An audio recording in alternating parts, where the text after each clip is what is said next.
Hey everyone, SHINOBI-03 is here, and we're having a change of plans. If you've been following me for the last 2 years, you know that I usually make a retrospective and ranking of the films I saw in cinema within the year.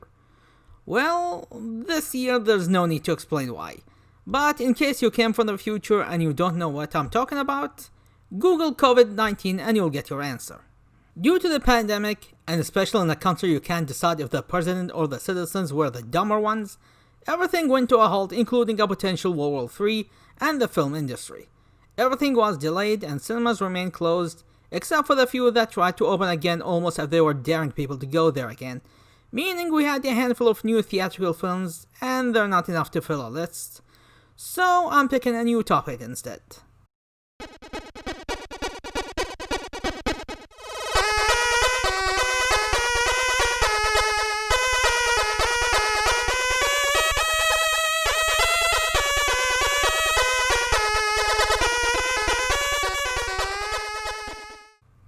Okay, so I was asked a couple of times on ranking the Jurassic films, and while I didn't give an answer during the 1-year anniversary Q&A video, it was just a general answer on my favorites, and as time went on, I had a change of thought on some of the placements, and so I'm now giving my real, official ranking of all the Jurassic cinematic installments, meaning all the 5 main movies and none of the spin-off material.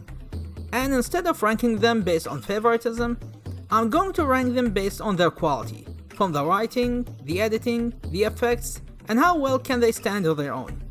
Some answers are easy to see, others might be a surprise for you. With that said, let's start from the bottom of the barrel at number 5. To no one's surprise at all, we have Jurassic Park. 3. You all heard the reasons. The movie was a mess during production. They started filming without having a finished script. The story is the weakest of all Jurassic films. It's just a random adventure on a dinosaur island. They drop hints of a bigger story that could expand the overall narrative, maybe even give a purpose to it, but it was all ignored in favor of more chase scenes. The lack of consistency regarding the locations and dinosaur designs was greatly noticeable. It led to a lot of confusion on the setting and if it was meant to be the same location from The Lost World. The infamous fight between the T-Rex and the Spinosaurus was a huge turn-off to many people with its poor execution, even if I was in favor of giving the Tyrannosaur a rest to let someone else take the spotlight for once. The characters and actors are some of the weakest and most forgettable in the entire series. One commenter asked me if having human villains was necessary in a Jurassic film, and my answer to that is yes. The presence of human villains based on corporate and business corruption is one of the staples of the franchise, and what sets it apart from your generic dinosaur adventure flick. It wasn't as simple as, I'll take this dinosaur to the mainland and get money out of it. It was a corporate competition that goes back to the first film. Again, I don't hate it, but it is the bottom in terms of quality, and it did have a negative impact on the series that put it in a coma until 2015, and that's not a good thing to remember it by. At number 4, this is a surprise even to me, considering this used to be one of my most favorites for a long time. It holds a special place in my heart as the first film I saw in cinema, but thinking about it carefully, there are big issues with it that warrants its low placement, and that is The Lost World Jurassic Park. Like JP3, The Lost World had its issues during production. Spielberg wanted a certain sequel in mind, but Michael Crichton gave something totally different. And even then, the final version ended up as a very loose adaptation of the novel with barely any of the signature scenes or characters. The production itself though was still filled with its share of problems, like deciding how to end it from a bunch of suggested ending to use, and that's why many felt the ending was tacked on and doesn't flow with the rest of the film. But if there's one issue that really hurts the film in my opinion, is how it was edited and subsequently portrayed the characters. Now you all know, one of the most common complaints about The Lost World is the characters and how they were portrayed, how they tried to make the main protagonists in the right despite their questionable actions, and how it tried to vilify the antagonists as much as possible. And it all comes down to the editing and the questionable selection on what scenes to pick and which to leave out. People say the characters don't show any development or have any personal arcs. Well, they weren't going to have some, but they removed them for the final version. Other people were disappointed there were no thought-provoking moments like the lunch scene in the first Jurassic Park film. Again, there was going to be one, the gambling ruin scene, it was mentioned in the novel, it was present in the comic adaptation, and was even name dropped in Chaos Island. This is exactly what I was afraid of. Gambler's Ruin? Oh, I know what that is. That's where everything goes in streaks. Good and bad, win and lose. Exactly, good girl. Chances are the bad luck is just beginning. But for the film, they decided to cut it out for some reason. Even the antagonists had their little moments to expand their characters, but they were left out. Most notable example would be the injury of the little Tyrannosaur. The editing of the movie made it look like the antagonist snapped his leg on purpose, thus making them less sympathetic to the audience. But going back to the deleted scenes, we see it was done by accident and they had no intention to harm the child, showing they have moral standards despite being the antagonist of the story. There were even more scenes of the two groups helping each other to survive, but none were present in the film. If they kept these scenes intact, chances are the audience in 1997 might have had a different opinion on them. But sadly, whoever decided to take these moments out in exchange for more action scenes ended up hurting the film more, and that's why it's on number 4. At number 3, this is going to be a huge shock to all of you, but I put Jurassic World Fallen Kingdom here.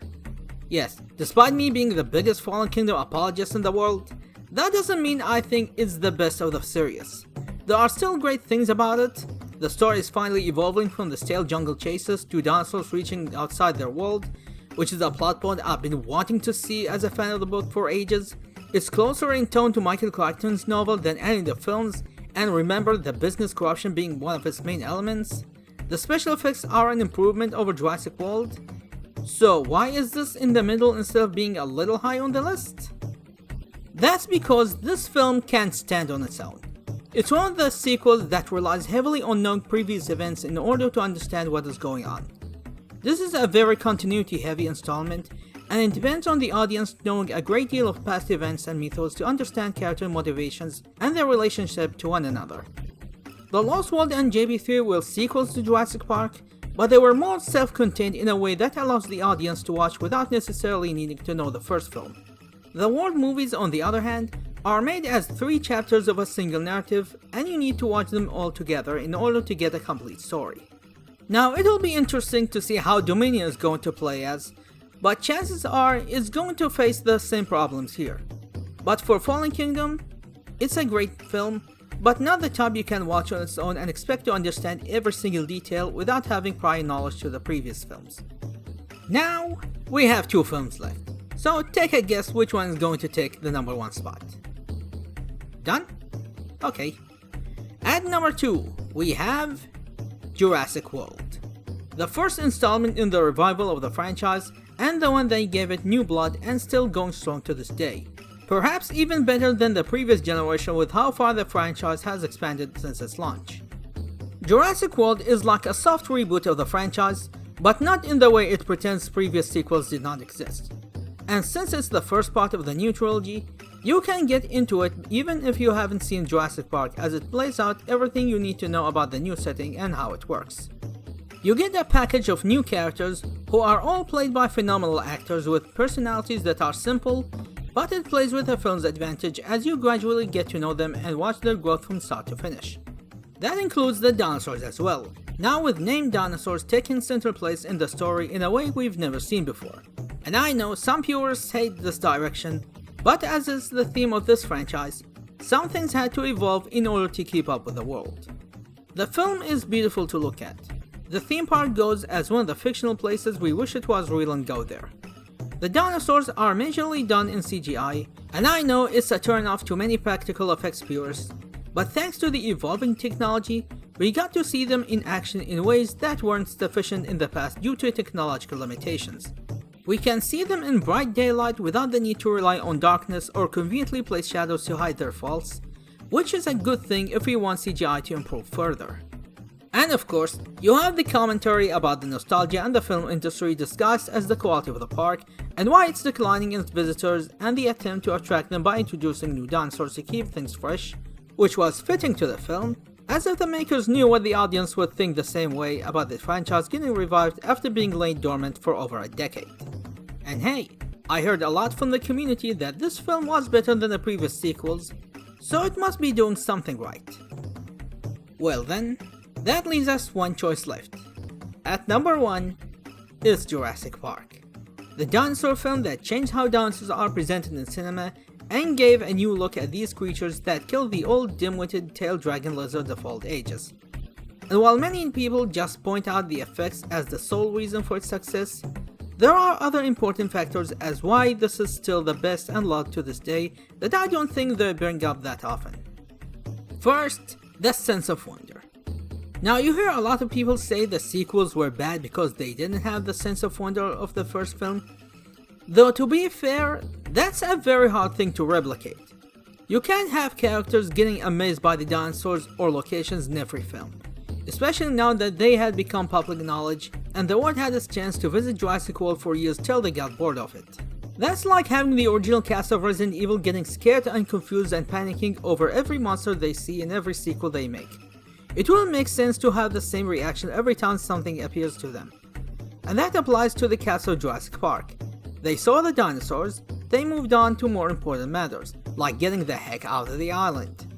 In fact, that ended up as one of the factors of Jurassic World's plot. As for the first film, that was where it sets its strongest because the dinosaurs were still a new mysterious thing for both the characters and us, the audience.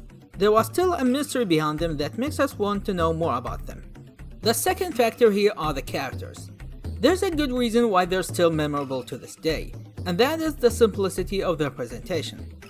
They were all simple characters that were easy to understand and relate to, but not in a degree that insults our intelligence. You look at the presentation scene, and despite having 3 scientists with enough scientific knowledge to know what they talk about, they still try to figure out the science behind the place they're at, like the rest of the first-time viewers. They came to a world they didn't know what to expect from it, and it puts us in their shoes as we discover the new world with them, in contrast to the sequels where they act as the one voice of reason, trying to warn everybody about the dinosaurs or what they're supposed to do, while everyone else acts like idiots getting themselves killed because they didn't listen to them. And yes, Ian Malcolm was kind of this character in the first film, but he was on the same level as the rest of not knowing what they're up against, and wasn't as cynical as in the sequels. The third factor, and I think it's a point many people tend to ignore when they talk about this film, and it relates back to the first factor here, but it's the score. John Williams needs no introduction. Everybody is familiar with his music, and the Jurassic Park theme is well known, but you'll notice the soundtrack of the first film wasn't the same as the sequels. The Jurassic Park soundtrack in the sequels was going for a heroic action-adventure style. Big orchestras that pumps the action and gives the signature scenes a larger-than-life feel to it. But in Jurassic Park, you'll notice the soundtrack was going for a more subdued, mysterious, almost scary feeling to it. Just listen to how the film opens.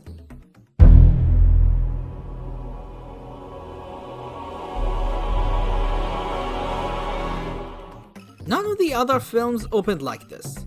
You also had the choirs that made the simplest scene, like looking at an insect in an amber, feel like they come from another world.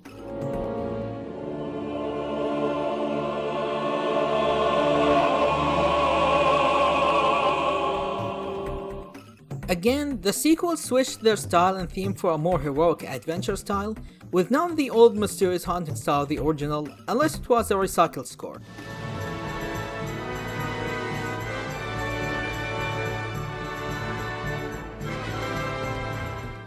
In Jurassic World, we got a little moment with what sounded like battle chanting, which was new there.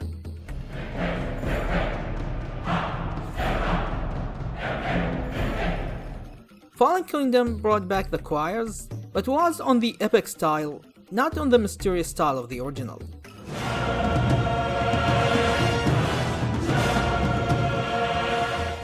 And finally, the film is a self-contained story. The same reason why I prefer Star Wars: A New Hope despite the quality writing of The Empire Strikes Back. In the end, Jurassic Park is a single story where everything happens within the span of a single film. Like the sequels or pretend they never existed, the first film is still a well-presented story that doesn't rely on watching a previous installment, nor does it hint or tease a sequel after the credits. It's a film that anyone can watch with a family and not worry about these details. It is still not a flawless film. For book purists, it wasn't a faithful adaptation. The CGI effects did not age well on HD screens. There are scientific inaccuracies and logic flaws. Also, when it first came out, the characters were criticized for having little to nothing to carry the plot, but your mileage may vary. For all its flaws, Jurassic Park is still considered a cinematic classic in both storytelling and technical achievement, and it is still my most favorite film of all time. Well, that's the end of this video. Hope you liked it, and if you got something to add, then go ahead and do so. 2020 was a mess, and let's hope the next year is going back to normal.